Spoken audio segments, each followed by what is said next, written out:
The Tale of Mrs. Tiggy-Winkle, by Beatrix Potter, for the real little Lucy of Newlands.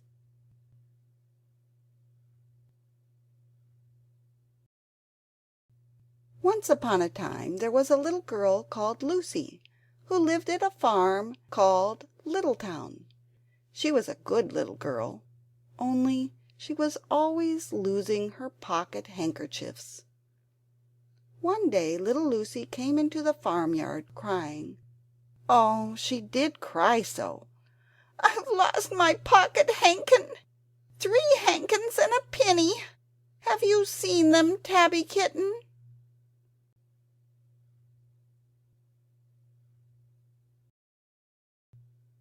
The kitten went on washing her white paws, so Lucy asked a speckled hen, "Sally Henny Penny, have you found 3 pocket hankins?"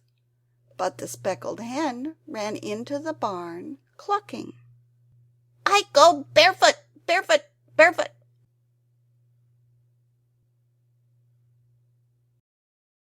And then Lucy asked Cock Robin, sitting on a twig. Cock Robin looked sideways at Lucy with his bright black eye, and he flew over a stile and away. Lucy climbed upon the stile and looked up at the hill behind Littletown, a hill that goes up, up into the clouds as though it had no top. And a great way up the hillside she thought she saw some white things spread upon the grass.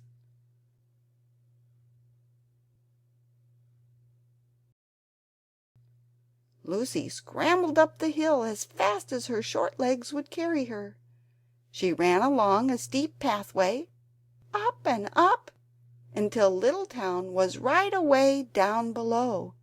She could have dropped a pebble down the chimney.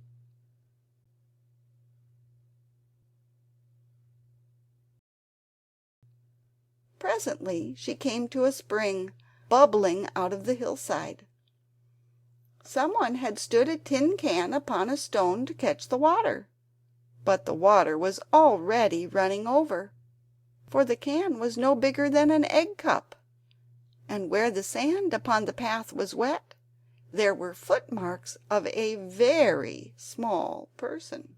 Lucy ran on and on.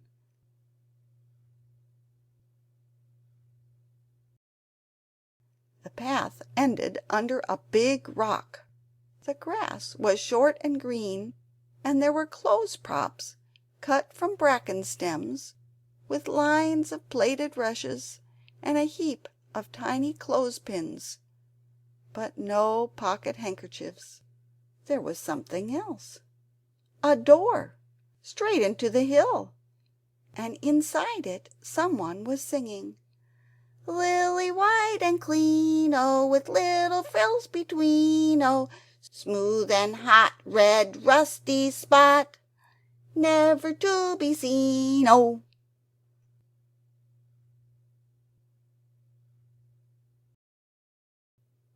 Lucy knocked once, twice, and interrupted the song. A little frightened voice called out, "Who's that?" Lucy opened the door, and what do you think was there inside the hill? A nice clean kitchen, with a flagged floor and wooden beams, just like any other farm kitchen. Only the ceiling was so low that Lucy's head nearly touched it, and the pots and pans were small, and so was everything there.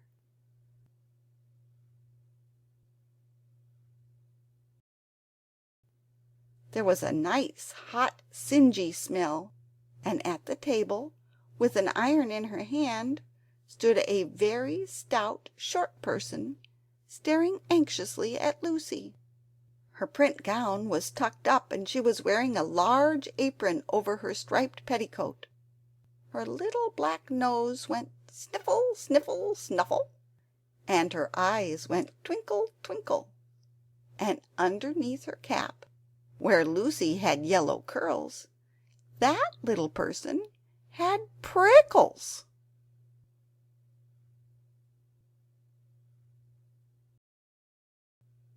are you?" said Lucy. "Have you seen my pocket hankins?" The little person made a bob curtsy. "Oh yes, and if you please'm, my name is Mrs. Tiggy-Winkle.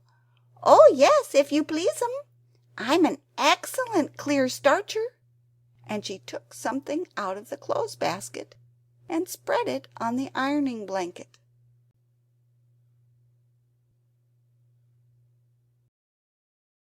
"What's that thing?" said Lucy. "That's not my pocket hankin." "Oh no, if you please'm, that's a little scarlet waistcoat belonging to Cock Robin."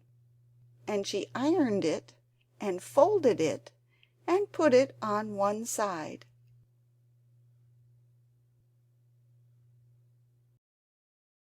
Then she took something else off a clothes horse. "That isn't my penny," said Lucy. "Oh no, if you please'm, that's a damask tablecloth belonging to Jenny Wren. Look how it's stained with currant wine. It's very bad to wash," said Mrs. Tiggy-Winkle.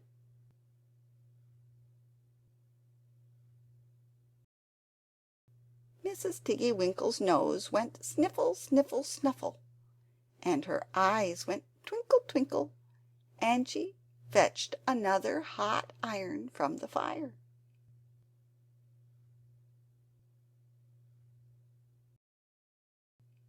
"There's one of my pocket hankins," cried Lucy, "and there's my penny." Mrs. Tiggy-Winkle ironed it and goffered it and shook out the frills. "Oh, that is lovely," said Lucy.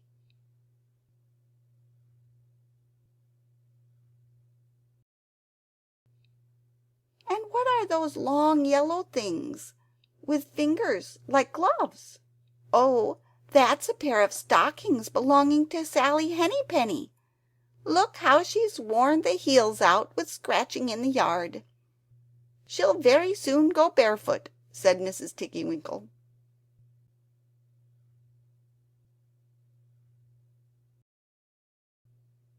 "Why, there's another hankersniff, but it isn't mine.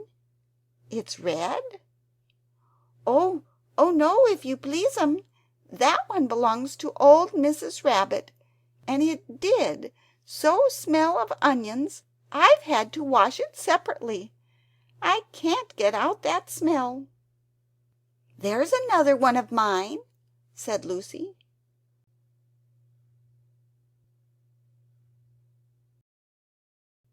"What are those funny little white things?" "That's a pair of mittens belonging to Tabby Kitten. I only have to iron them. She washes them herself." "There's my last pocket hankin," said Lucy.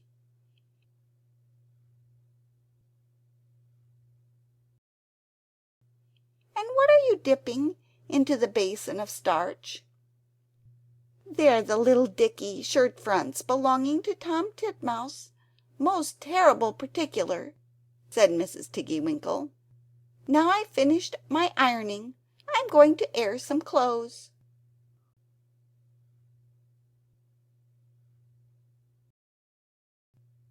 "What are those dear soft fluffy things?" said Lucy.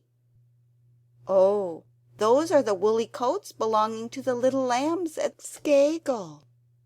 "Will their jackets take off?" asked Lucy. "Oh yes, if you please'm. Look at the sheep mark on the shoulder, and there's one marked for Gatesgarth, and 3 that come from Littletown. They're always marked at washing," said Mrs. Tiggy-Winkle.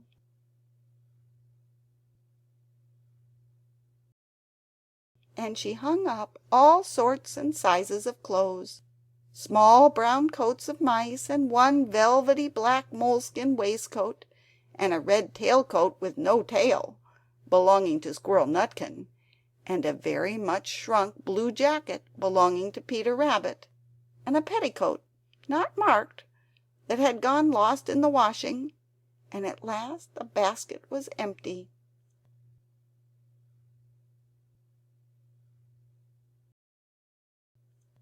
Then Mrs. Tiggy-Winkle made tea, a cup for herself and a cup for Lucy. They sat before the fire on a bench and looked sideways at one another. Mrs. Tiggy-Winkle's hand, holding the teacup, was very, very brown, and very, very wrinkly with the soapsuds, and all through her gown and her cap there were hairpins sticking wrong end out, so that Lucy didn't like to sit too near her.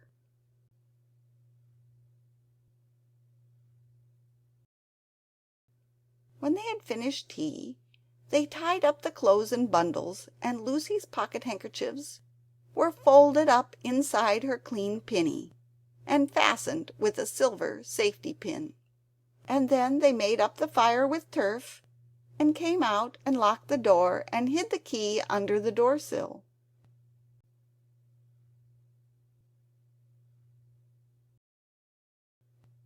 Then away down the hill trotted Lucy and Mrs. Tiggy-Winkle with the bundle of clothes.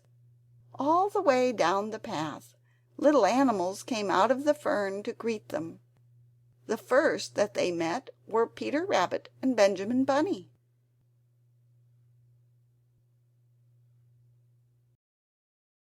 And she gave them their nice clean clothes, and all the little animals and birds were so very much obliged to dear Mrs. Tiggy-Winkle.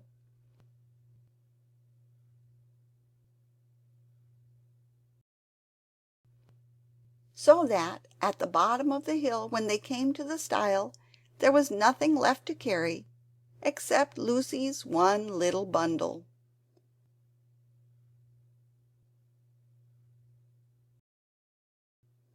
Lucy scrambled up the stile with the bundle in her hand, and then she turned to say good night and to thank the washerwoman. But what a very odd thing!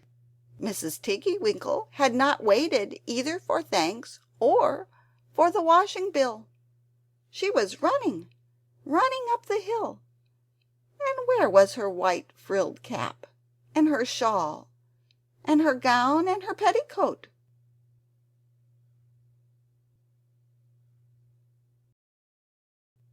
And how small she had grown, and how brown, and covered with prickles! Why, Mrs. Tiggy-Winkle was nothing but a hedgehog!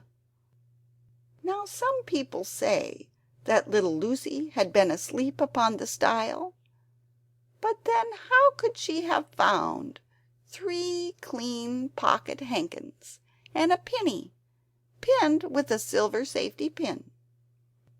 And besides, I have seen that door into the back of the hill called Cat's Bells. And besides, I am very well acquainted with dear Mrs. Tiggy-Winkle.